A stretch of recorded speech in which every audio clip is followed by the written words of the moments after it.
이 3차원 세계의 창조를 위하여 임하셨다가 하나님이 물러가시니 그걸 저녁이라고 말씀했습니다. 이제 창조의 둘째 날입니다. 지구는 물로 덮여 있었습니다. 1절에 2절에 보면 하나님의 영이 물 위를 다니셨다 그렇게 표현되어 있죠. 지구는 물로 덮여 있었습니다. 온통 물입니다. 그냥 덩그러니 아무것도 없습니다. 그냥 물입니다. 온 우주 천지에 덩그러니 물입니다. 빛이 있으라 하신 의미가 하나님의 빛이 비치기도 했지만 우리가 다 알 수는 없지만 현대 과학이 밝혀낸 바에 연결해 보면 이 빅뱅의 현상, 이것을 우주가 탄생하는 과정을 의미하는 것일 수도 있겠다 하는 것도 지난 시간에 잠깐 말씀을 드렸습니다. 0초의 순간에, 그러니까 시간이 거의 없는 순간에 어느 한 점에서 거대한 대폭발을 일으켜서 그 빛이라고도 볼 수 있겠지만, 근데 그렇게 연결시키기에는 그 의미를 너무 빼고 너무 또 과학의 시선으로만, 물리적 현상으로만 해석하려고 하는 좀 억지가 있는 것 같아서 그 빛일 수도 있는데 우리는 이것을 하나님의 소망의 빛으로 해석을 했습니다. 이 우주 형태가 이제 무질서한 우주 형태가 만들어진 거죠.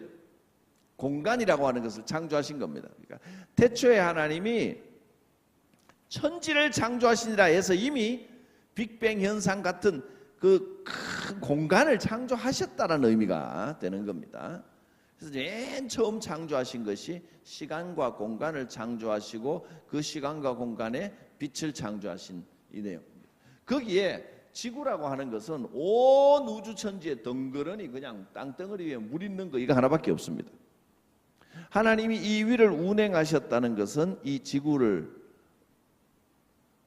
이제 생명체가 살 수 있는, 하나님이 특별히 사랑하시는 우리 인간을 살기 위한 땅으로 만들기 위하여 여기에 임하신 겁니다. 하나님의 영이 이 지구 위에, 이 물 위에 운행을 하시면서 계획을 하시고 빛이 있으라 빛을 주셨고, 그래서 이제 아마 그 빅뱅 같이 대폭발이 일어나고 우주 폭풍이 일어나고, 이때는 폭풍과 폭발과 이런 것들이 무수하게 일어났을 겁니다. 우주가 온통 무질서에 있으니까. 여기에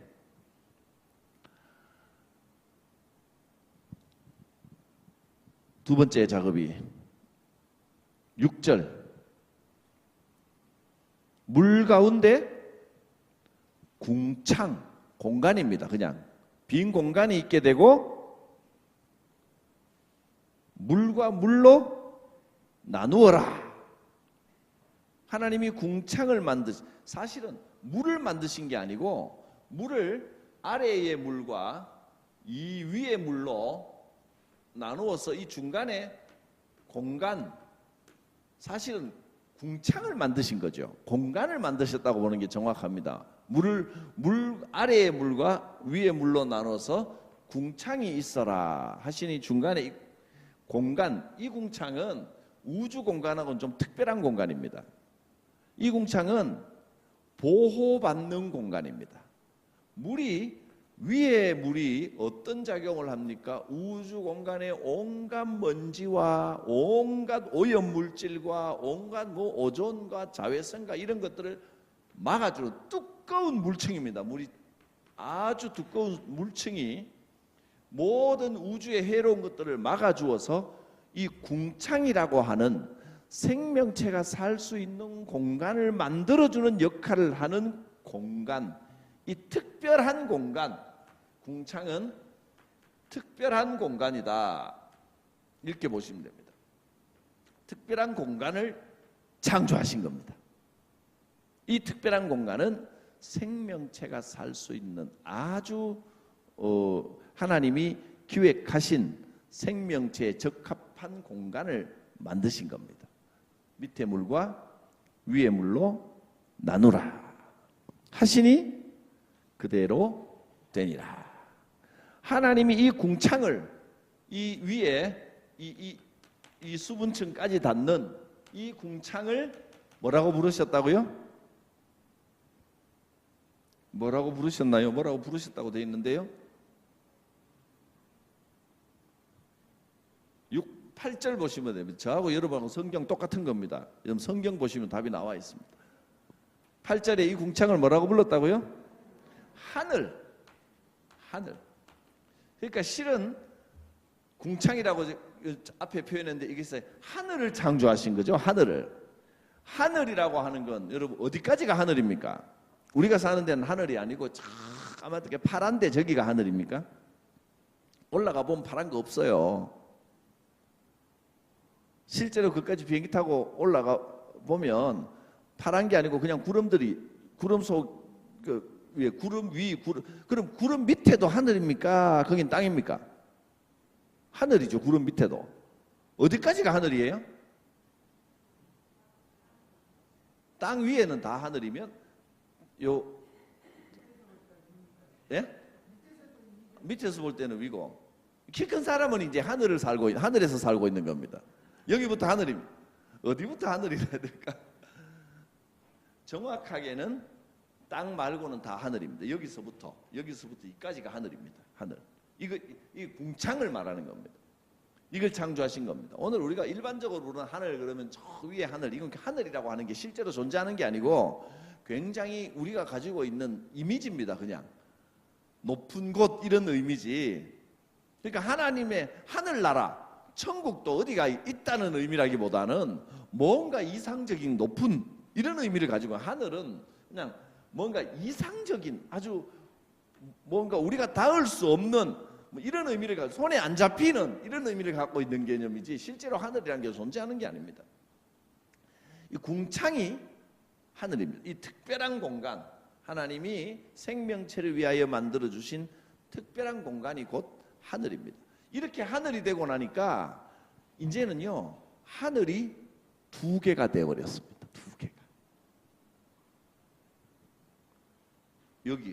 여기는 우주의 하늘입니다. 하늘. 여기도 하늘입니다. 여기는 지구의 하늘입니다. 이 지구, 땅의 하늘. 땅, 즉 지구의 하늘. 그러니까 이 물이, 궁창 위의 물이 어떤 역할을 합니까? 우주의 하늘과 지구의 하늘을 구별해주는 역할, 구분해주는 역할을 하게 되는 겁니다. 공간이 두 개로 나누었는데 이 공간과 이 공간은 완전히 다른 공간입니다. 여기서 이어진다고 생각하면 착각입니다. 지금도요 대기권이 여기를 둘러싸고 있죠. 공기층이. 우주 공간에서 어디 우주에서 떠다니던 돌덩어리 같은 게 우주는 둥둥둥 떠다니다가 이 공간에 딱 들어오면 엄청난 속도로 밑으로 밑으로가 아니지. 어디가 미치? 여기가 미치. 여기가 미칩니다. 여기서는 여기가 미치고 여기서는 여기가 미칩니다. 왜냐하면 우리는 지구의 중력을 중심으로 생각하니까 어디 떠다니다가 여기 들어왔다 그러면 엄청난 속도로 달려오는데 여기 맞으면 이제 큰일 나는 겁니다. 근데 이 공간에서는 하나님이 생명체를 보호하기 위해 만들어 놓으셨습니다. 이 공기층에서 어지간히 큰 돌덩어리도 내려오다가 이 마찰열에 의해서 불이 붙어서 다 타버립니다. 근데 혹시 너무 큰 게 들어와서 남은 돌덩어리 같은 게 다 타고 남은 게 들어와서 오면 막 이 주먹만한 돌덩어리 하나가 집 한 채를 막 박살내는 그런 폭발력을 가지고 떨어지기도 합니다. 가끔 그런 게 떨어지는데 전 세계적으로 아주 희귀하게 운석, 러시아 같은 데도 뭐 운석이 이렇게 떨어졌다면서 기사에도 나고. 근데 운석이 내 머리 위로 떨어지면 지금 그날로 주님 뵈러 가는 겁니다. 근데 내 머리 위에 안 떨어지고 내 옆에 떨어질 확률이 얼마나 되겠어요? 내 옆에 떨어지면 그날로 이제 돈방석에 앉는 겁니다. 주야, 운석을 주시되 여기 말고 여기 줘. 이렇게 특별하게 보호를 하고 있는데, 그때는 이 물층입니다. 수분층이 두꺼운 바다 같은, 이 하늘에 바다가 하나 있다고 생각해 보세요. 그러면 뭐 돌이고 뭐고 모든 해로운 것을 와서 여기다 잠겨서 이 안에서 둥둥 떠다니다가 뱉어버립니다. 들어올 일이 없습니다. 모든 나쁜 것들은 완전히 원천 방어하시도록 온실을 하나 만들어 두신 겁니다. 이 공간과 이 공간은 완전히 다른 공간. 이 공간은 그냥 하나님이 무작위로 창조하셔서 하나님이 그 빛으로 폭발로 만들어 놓으신 무작위로 그냥 놔둔 공간이지만, 이 공간은 특별히 보호받는, 하나님이 딱 이제 준비를 딱 해놓은 도화지 같은 공간입니다. 특별한 보호를 받고 있는 공간을 만드신 겁니다. 우주는, 여기는 어떤 공간이냐면 여기는 별들의 세상 아닙니까? 행성을, 별들을 품어야 하는 별들의 공간입니다. 여기는 이렇게 보호되어 있습니다. 여기의 핵심은 뭐냐면, 이 별들의 공간의 핵심은 질서입니다. 질서. 이제 하나님이 여기에다가 질서를 부여하실 거거든요. 여기에서 핵심은 하나님의 보호하심입니다. 우리는 지금 하나님이 보호하시는 공간, 여기서는 질서뿐이 아니고 하나님의 안전한 보호가 함께하는 세상에 우리가 지금 살고 있는 겁니다. 이 공간, 이 공간이라고 하기, 공간은 공간인데 우주 전체를 놓고 공간이란 말로는 부족합니다. 공간, 그러면 우리가 살고 있는 자꾸 3차원의 공간을 생각하니까, 우주는요, 우리가 살고 있는 3차원하고 완전히 다른 공간이에요. 여기는 시간도 뒤죽박죽으로 흐르고요, 여기는 중력도 뒤죽박죽으로 흐르고, 부피, 눈에 보이는 것도 우주에서는 지금은 뭐 어떤 데 가면 빛이 이 왜곡이 돼서 굴절이 된답니다. 빛이 직선으로 안 나가고, 그 뭐 과학자들이 하는 이야기니까 휘어져서 왜곡돼서 다니는 공간이 있는데, 거기는요 형상이 눈에 보이는 게 진짜가 아니에요. 뒤에 있는 게 앞에 보이고, 왜? 여기서 반사되는 빛이 이리 들어와서 내 눈에 들어오면 이게 여기 있는 것처럼, 내 눈앞에 있는 것처럼 보여요. 이 거리가 직선처럼 느껴지는 거예요. 근데 그게 빛이 왜곡돼 버리면 그 형상이 그대로 보이겠습니까? 막 뒤죽박죽으로 보이는 거예요, 우리 시각으로 볼 때는. 그러니까 이 우주 공간은 3차원 공간과는 완전히 다른 공간입니다. 이 공간에 그저 단순히 물을 위에다 두셨다는 의미가 아니고, 이 물층이 여기에 있다는 것은 이 공간과 이 공간이 얼마나 큰 차이를 가지고 있는지를 이해하셔야 돼요. 이 공간은 완전히 특별한 공간입니다. 그래서 이걸 공간이라고 말을 쓰기에는 뭔가 좀 부족합니다. 공간이라고 하기보다는 이것을 영역, 우리가 1차원, 2차원, 3차원을 차원이라고 말했고 그걸 영역이라고 표현했습니다. 별들의 영역, 공간과 비슷한 의미입니다. 저는 이 표현을 쓰겠습니다. 여기는 지구의 하늘인데 이 지구의 영역, 우주의 하늘은 별들의 영역이고 지구의 하늘은 생명체를 위한 영역입니다. 보호하시는 영역. 여기서는 질서, 여기서는 하나님의 보호가 작동하는 영역입니다. 단어들을 잘 안 쓰던 용어들을 쓰니까 굉장히 좀 어렵게 느껴지지요. 이게 실력 없는 사람이 쉬운 말을 어렵게 하는데, 실력 있는 사람은 어려운 말을 쉽게 해야 되는데, 일단은 익숙하지 않아서 그러니까 단어가 무슨 의미인지는 이해를 하셨을 겁니다. 잘 안 쓰던 단어들이 막 용어들이 한꺼번에 막 나오니까 여러분 표정이 알기는 알겠는데 이게 어떤 느낌이냐면 다음 주부터는 못 오겠다 이런 느낌. 더 이상 안 나옵니다. 요거 쓰다 보면 금방 익숙해집니다. 제가 굳이 공간 대신에 영역이라고 하는 말을 쓴 것은, 왜냐하면 우리는 천국도 하나님의 나라도 자꾸 공간으로 여기기 때문에 오해가 일어납니다. 우주만 가도 단순 우리가 생각하는 공간이 아니라 영역이 적용되는 자리가 되어버리는 겁니다. 그래서 굳이 좀 어렵게 느껴져도 영역이란 말로 바꾸었습니다. 우주는 하나님이 만드신 질서가 주로 작동하는, 그러니까 이 별들은요 하나님이 만들어 놓으신 원리대로 그대로 질서 있게 돌기만 하면 자기 사명 다 하는 겁니다. 우리는 이 보호하심이 작용하는 영역은 하나님의 보호하심, 하나님이 보호해 주시면 우리는 뭘 해야 됩니까? 그 뒤에 가면 또 여러 가지로 나오겠지만, 보호하심의 영역에는 이 질서만 가지고 안 되고요, 여기는 여러 가지 사명이 주어집니다. 여기는 질서 있게 돌아가기만 하면 별들은 자기 사명 다 하는 거지만, 여기는 하나님의 보호하심을 받았으면, 하나님의 특별한 사랑을 받았으면 그 사랑을 올려드려야죠. 그게 하나님께 영광 돌리는 겁니다.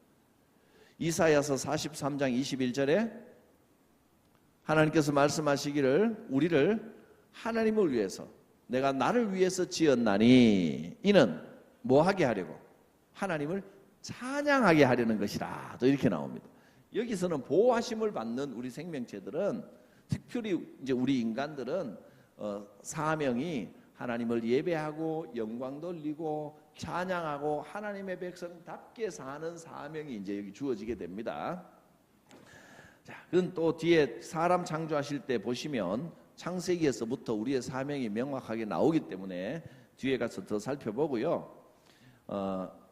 이 물층이 우주의 영역과 지구의 영역을 분리하고 이 지구의 하늘, 이 하늘을 보호하기 위하여 하나님이 궁창 위의 물을 따로 두셨습니다.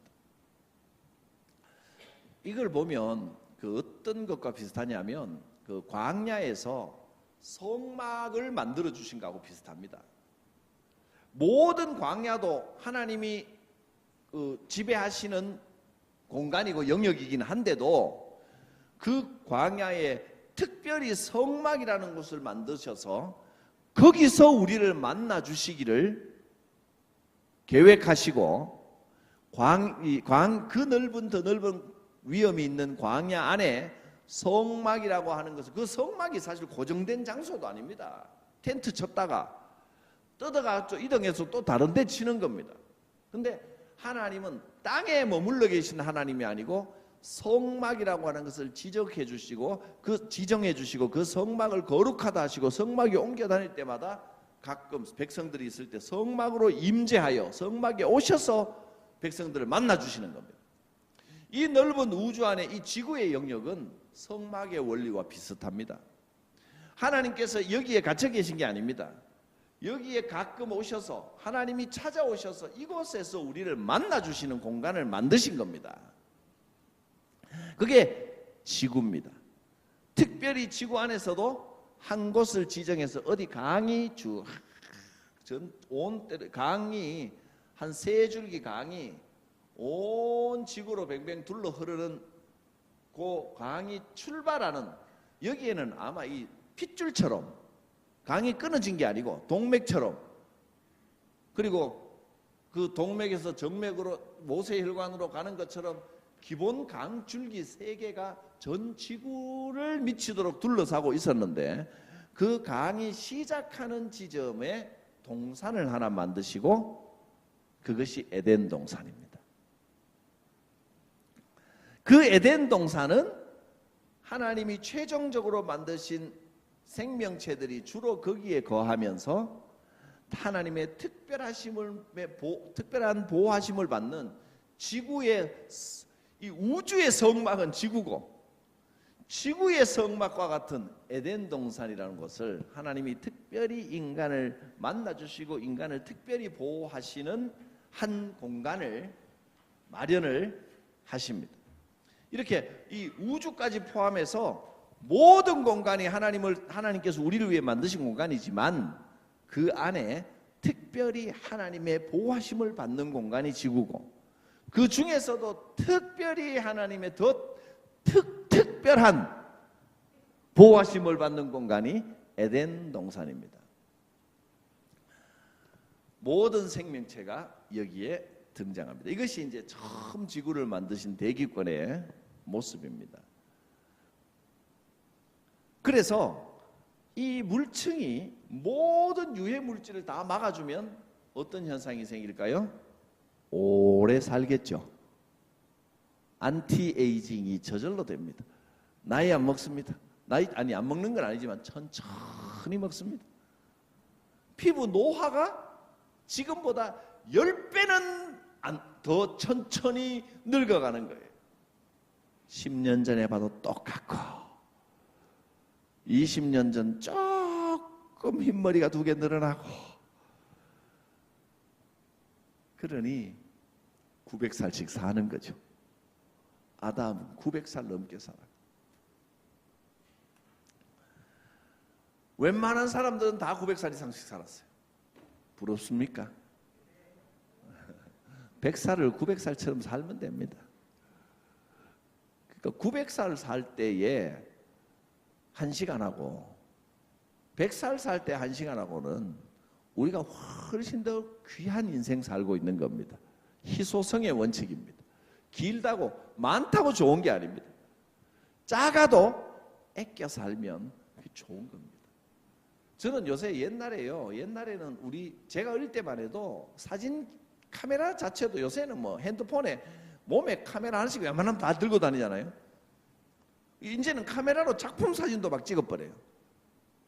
얼마나 좋은지. 옛날에는 이만한 망원전 달린 이런 걸 가지고 그 찍어도 지금 핸드폰만 못해요. 어렵게 그것도 우리가 사진 찍나요? 어디 가면 사진사 들고 다니면서 사진 하면은 이렇게 하고 가족들이 그러니까 어렵게 사진 하나 찍으면 또 며칠 후에 보내줘요 또. 그래 갖고 샀는 거 그걸 가지고 앨범에 꽂아놓고 그 사진이 발에도록 얼마나 귀했는데 지금은 사진이 너무 많으니까 사진 정리가 안 돼요. 그리고 요새 여러분 사진 찍으면 이거 뽑아서 주냐 물으면 촌스럽다 그럽니다. 옛날 사람 돼버립니다. 그냥 핸드폰으로 보내주면 알아서 뽑으라 이거예요. 문자로 메시지로 그냥 보내고 톡으로 보내고. 그러니까 이거 사진을 현상을 안 하니까 사진이 너무 많으니까 사진이 없어. 어떤 사람은 뭐 성격에 따라 다른데 찍은 사진 다 모아놓는 사람은 그 핸드폰 막 용량이 부족한 사람이 사진으로 차서. 그래서 그 옛날에는 우리 컴퓨터 처음 나왔을 때는요 이만한 컴퓨터가 286메가 막 이랬는데 286 386 지금은 286메가가 아니고 그거에 1000배가 넘는 286기가입니다. 기가. 그래 핸드폰 요만한데 16기가 64기가 저도 64기가를 꽂아놨는데 이거는요 사진을 수억 장 넣을 수 있는 용량을 들고 다니는데 수억 장까지는 되겠나 안 세봐서 정확하게 몰라요. 또 과학적으로 틀렸다 그 의미만 받아들이시면. 어떤 사람 여기 막 수백 장 수천 장씩 찍은 사진 그냥 갖고 다녔는데 저는 성격이 많이 가지는 걸 좋아하는 게 아니고 비우는 걸 좋아하는 성격이라 뭐가 필요 없는 게 있으면 내가 참 힘들어요. 버려야 돼. 공간이 이렇게 많은데도 내가 모르는 뭔가가 들어있으면 찝찝해서 맨날 사진을 고르고 비우고 그러거든요.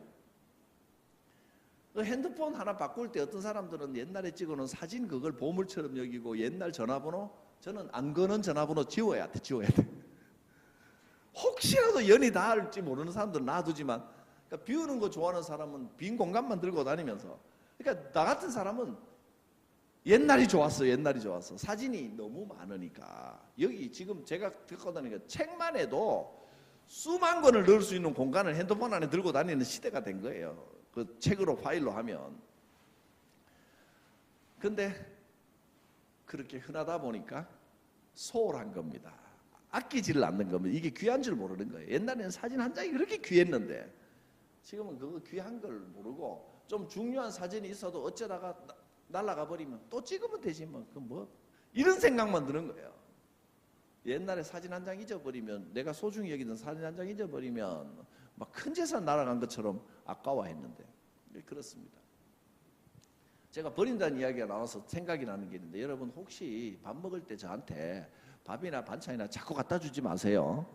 저는요 반찬 남기면 찝찝해요. 이걸 뭔가 나한테 제일 맛있는 음식은 내가 먹을 양만큼만 내가 먹을 것만 딱 맞게 갖다 먹는 게 제일 좋은데 딱 맞게 갖다 놓고 다 먹어가면 또 아이고 목사님 더 드려라 하고 영폭 갖다 놓고 또 갖다 놓고 이걸 남기는 게 힘들어. 저는 딱 내가 먹을 양, 그리고 내가 우리 집에서도 내가 안 먹는 음식들은 꺼내 오지 않았으면 딱 뭐 반찬 근데 또 내가 뭘 먹을지 안 먹을지 나도 몰라. 그래서 내놓으면 이렇게 먹어보고 안 먹는 거는 먹다 말고 일찍 뚜껑 닫아 넣어놓고 딱 먹으면서 내 앞에 빈 그릇들이 싹 있으면 그렇게 기분이 좋아요. 그래서 잘 흘리면서도 저는 물티슈 같은 거 갖다 놓고 책상을 닦아가면서 먹는 게 내가 성격이 깔끔해서 그런 게 아니고 다 먹었을 때 내 앞에 뭐가 없으면 제일 좋아요. 어떻게 하다 보니까 이야기를 했습니다. 참고로 하시라고. 특히 뷔페에서는 뭐 갖다 주지 마세요. 어차피 공짜니까. 지금 시간에 1000년 살고 100년 살고 이야기하다가 약간 옆으로 왔습니다. 적다고 적으면 적은 대로 그 희소성 적기 때문에 더 귀할 수도 있다. 이제 이 말씀을 드렸는데 어쨌든 그게 이제 그때하고 지금하고 비교해서 아쉬워하지 말자 그냥 이 말씀 드리려고 한 겁니다. 자, 1000년씩 언제까지 수명이 이렇게 길었습니까?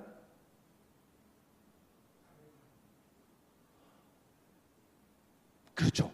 바벨탑까지 길었어요. 근데 바벨탑 이후에 이제 바벨탑까지 길었다보다는 아브라함부터 수명이 확 줄어서 나옵니다. 120으로. 근데 120까지만 살게 될 것이다 라고는 말은 언제 했냐면 노아가 홍수에서 내렸어요. 홍수에 내리기 전에 앞으로 이제 일을 하나님 예언하시는 거예요. 사람들의 죄악이 만연하니까 창세기 6장에 가면 노아의 홍수가 나옵니다. 그때 사람들의 수명이 120이 될 것이다. 지금부터 120이다 아니고 120이 될 것이다 하고 예언하셨어요. 아브라함부터 120이 되고 노아도 오래 살았어요. 그 다음에 그 아들들도 셈, 함, 야벳도 오래 살았어요. 그 자손들도 보면 근데 아담 때는요. 홍수 이전에는 1000살씩 거의 이제 1000살 가까이 900에서 1000살씩 살았는데 노아의 홍수 이후에 보면 400에서 500세 정도 삽니다. 한번 확인해 보실래요? 수명에 관심 많으시죠? 창세기 뒤에 나오는 거지만 간단히 살펴보겠습니다.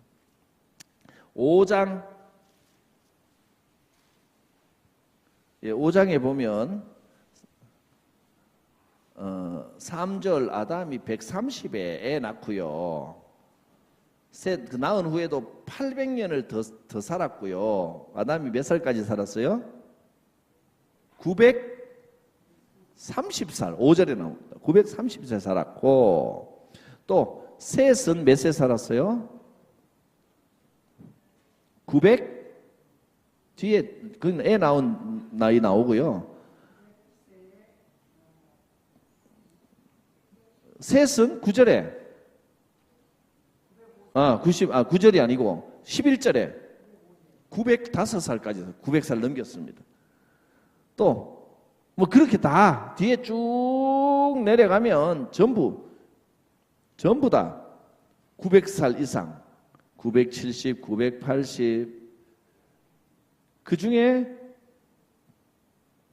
제일 오래 산 사람이 무두셀라가 몇 살? 969세까지 살았습니다. 거의 1000살 살았습니다.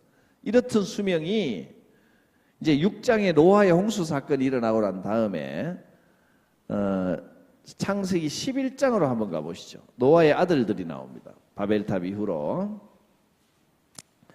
11장 10절부터 보면 셈의 족보가 나오죠. 셈은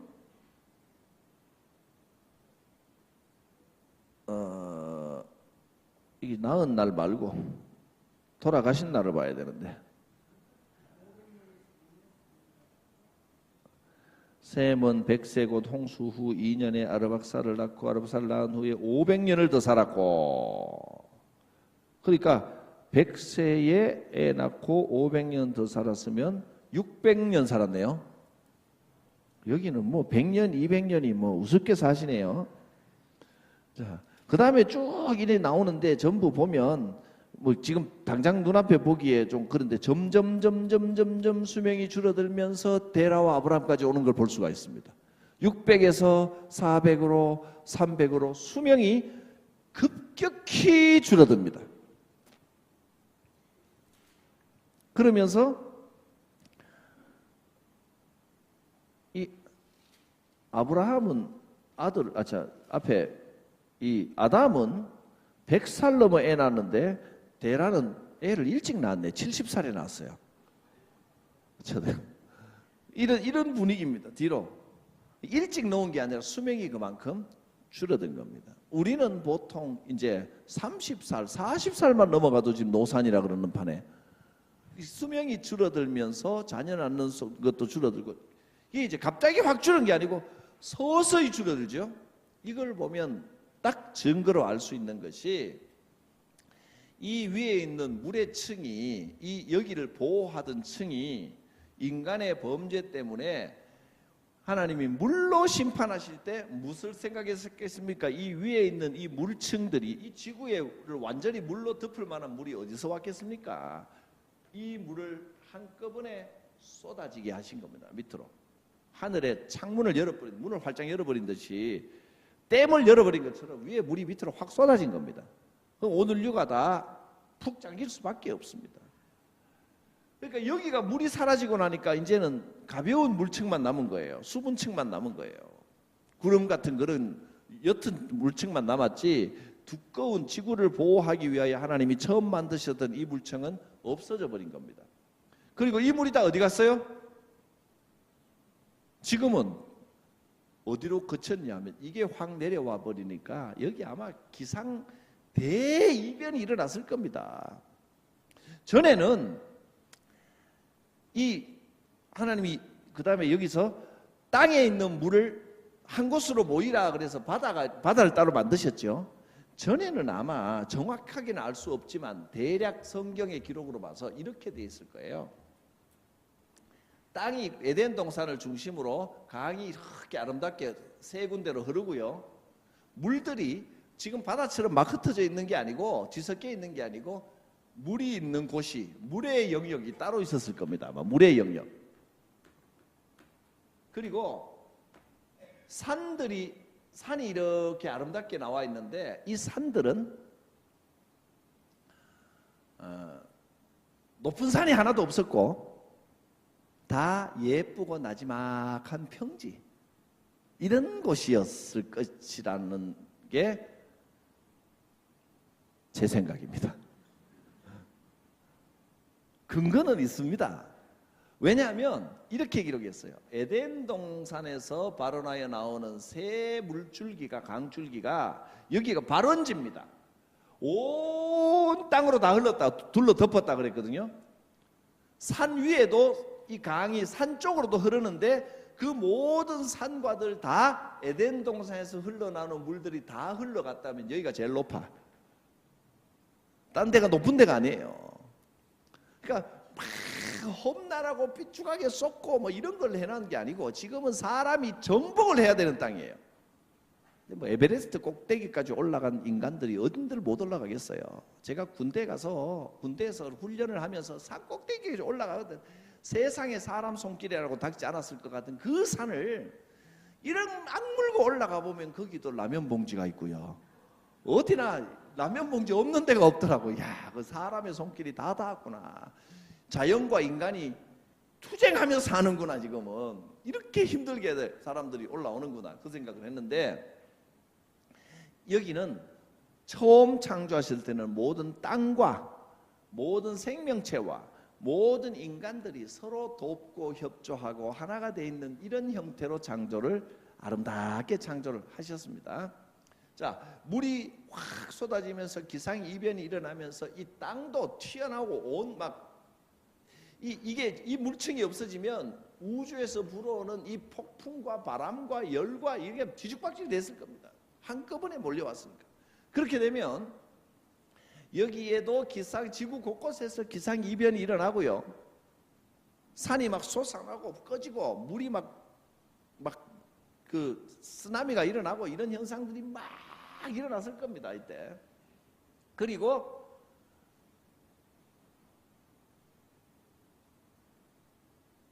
이런 현상이 막 일어나고 여기에 둘러 덮었던 물들은 어디로 갔느냐?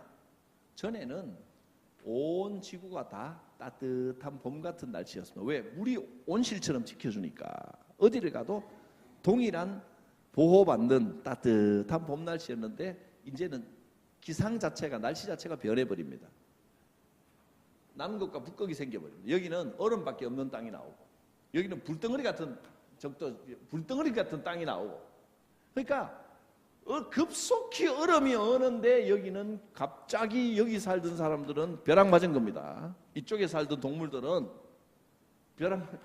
여기 살던 사람들이 벼락 맞은 이미 다 죽었지 참. 홍수가 와서 아무도 없죠. 여기는 빙하기가 오는 겁니다. 이쪽은. 그러면서 온 물들이 모이면서 큰 얼음 덩어리가 이 지금 남극 북극에 가면 그 큰 빙하가 어디서 왔겠습니까? 그 빙하 다 녹이면 지구 전체를 덮고도 남을 물의 양이라고 합니다.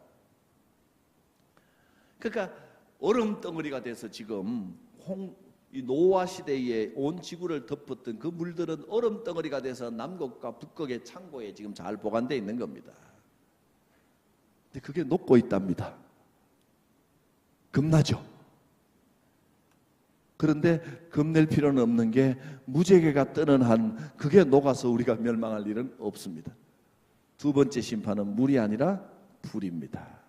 그 불이 핵폭탄인지 무슨 폭탄인지 진짜 불덩어리인지 알 수는 없지만 두 번째 심판은 불의 심판이라고 성경의 전체적인 예언상으로는 그렇습니다.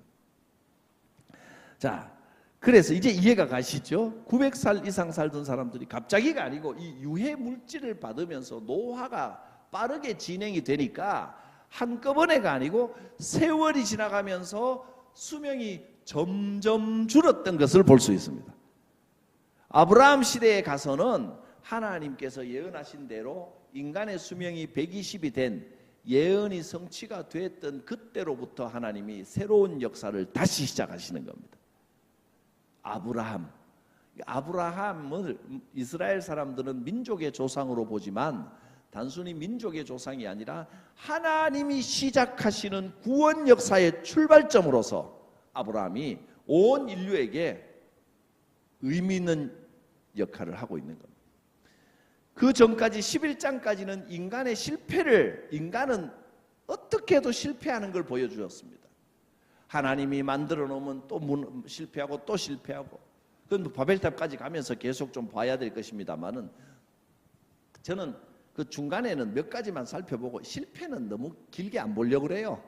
한두 시간 정도로 살펴보고 죽기 전에 계시록 다 하려면 진도 좀 빨리 나가야 되니까 이게 인간의 실패는 1시간 내지 2시간 정도 보고 그 다음에 이제 하나님이 시작하시는 창세기를 통해 보여주는 구원 역사는 창세기 12장부터 시작합니다. 지금까지 아직 진도도 안 왔는데 제가 여기부터 말 나온 김에 이야기가 전체적인 흐름을 잡으면 11장 끝나는 데까지는 창세기 1장부터 11장까지는 저는 성경을 크게 딱 두 부분으로만 성경을 나눠보시라 그러면 저는 이렇게 나눕니다. 창세기 1장에서 11장, 창세기 2장에서 요한계시록까지 이렇게 나눕니다. 왜냐하면 이것은 인간의 실패의 역사입니다. 바벨탑으로 멸망당할 때까지 아브라함을 선택해서 구원을 완성시키기까지는 하나님이 이루어 가시는 구원의 역사입니다. 그래서 창세기를 통해 보는 하나님의 이 위대한 구원 계획을 지금 보고 있는 건데 아브라함이 중요합니다. 아브라함은 또 제 12장 나중에 갔을 때 보고 오늘도 이 갈 길이 먼데 조금 나눠서 가야 되겠습니다. 오늘 땅에 묻까지 식물이 어떻게 자라는 데까지 다 보려고 성경은 읽었는데요. 제가 이 수요 사경회를 시작해보고 처음 태어나서 처음 깨달은 게 내가 말이 많구나 이걸 깨달았습니다. 지금 오늘 하려고 준비해온 분량이 8페이지 반 8페이지 반을 준비해 왔는데 지금 2페이지 중간 하고 있는데 지금 시간이 이렇게 다 가버려서 그래서 다음 시간에 좀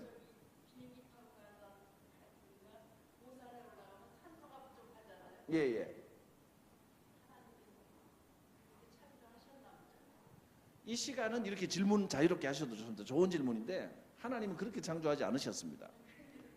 영역을 나누어서 그것도 다 노아의 홍수 이후입니다. 노아의 홍수 이후에 하나님의 이 공간 창조 계획도 인간의 죄악 때문에 그런 거예요. 산소가 부족한 것도 인간의 죄 때문입니다.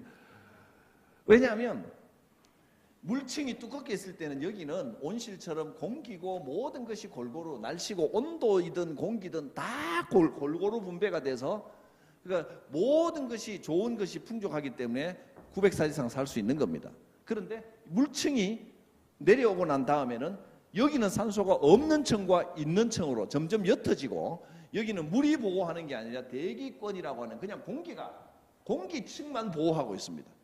그러니까 여기 가면 지금 지구에서 큰 그림으로 그릴 때는 여기가 뚜렷한 공기층이 되지만 여기 가면 이게 희미해지는 거예요. 그러면 다 빠져나가지 않나 하고 이해가 잘 안 가실 수 있는데 빠져나갈 수가 없지요. 여기는 우주인데. 그러니까 미세먼지만 봐도 그렇잖아요.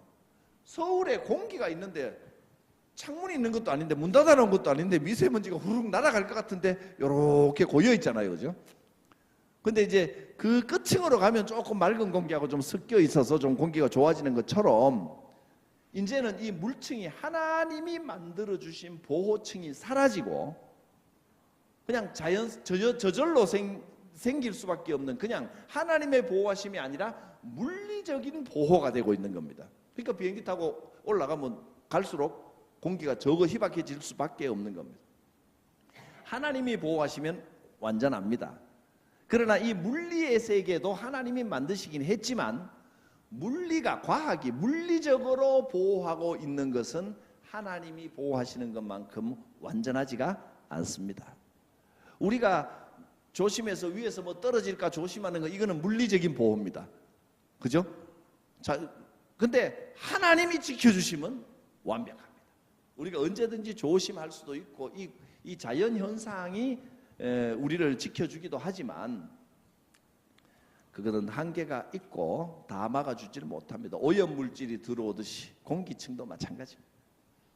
그렇습니다. 자, 그러면 다음 시간에는 이제 노아의 홍수를 볼 텐데 지금 이 시간에는 저는 지금 이 흐름대로 노아의 홍수가 뭐 몇 년 있었고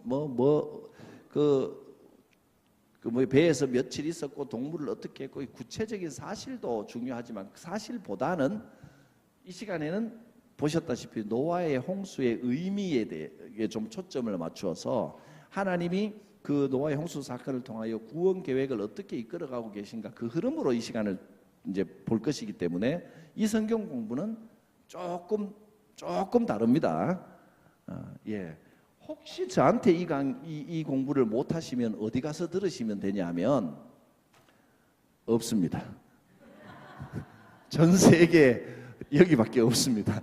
이렇게 강의를 들을 수 있는 것은 우리 또 저도 이 시간 기도하면서 최선을 해서 준비하고 우리도 좀 힘들어도 열심히 나와서 잘 듣고 그래서 우리가 의미 있는 시간 하나님의 말씀을 더 깊이 깨달아가는 시간이 되기를 바라고 그래서 감사한 것은 앞으로도 이 질문을 좀 해주시기 바랍니다. 질문해 주시면 저도 생각 못했던 것이 또 생각나고 앞으로는 질문 생각해서 한 5분 정도 일찍 또 좀 마치도록 해야 수요 사경에 싫어하는 분도 있을 것 같아요. 사경에 시작하고는 점심 먹는 시간이 자꾸 늦어져서 여러분 육신의 밥도 중요하지만 영적 양식이 더 귀한 겁니다. 자, 오늘 나와주셔서 감사하고 기도하겠습니다. 거룩하신 하나님